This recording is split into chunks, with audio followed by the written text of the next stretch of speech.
nsanze abantu bangi nga beetegeka okugenda mu ggulu. Kirungi era ffenna tulyesunga ge mazima, naye ebyawandiikibwa ebitukuvu bitugamba nti tusookenga okunoonya obwakabaka bwa Katonda n'obutuukirivu bwe, n'ebisigadde byonna bitwongerweko. Amaanyi njagala kugateeka ku kye bayita obwakabaka. Abayigirizwa lumu baabuuza Mukama waffe tusabenga tutya, n'abagamba musabe bwe muti, kitaffe ali ludda wa? Atali ku nsi. Kitaffe atali ku nsi ali ludda wa? Mu ggulu. Erinnya lyo litiibwe, litukuzibwe.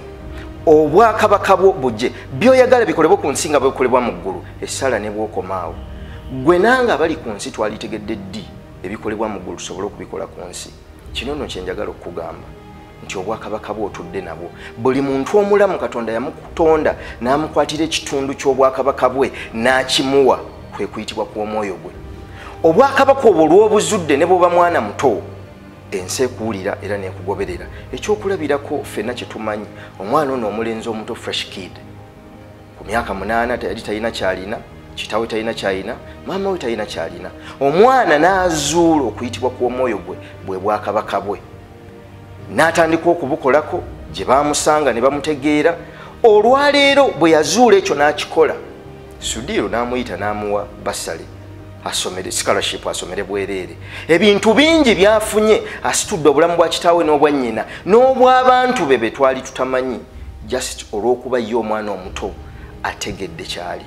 Zuula obwakabaka bwo, naye okubuzuula tekimala. Bw'obuzuula ate n'ofuuka kabaka mu bwo, ensi etandika okuweereza n'ebyo by'obadde onoonya, gwe ng'ogiwa buwi okubeerawo okwo. Kale bwe tutegeera obwakabaka obuge maanyi agali mu ffe, obusobozi obuli mu ffe, ne tutandika okubukolako, era kitwala ekiseera, biseera bituuka ensi n'etandika okukunoonya.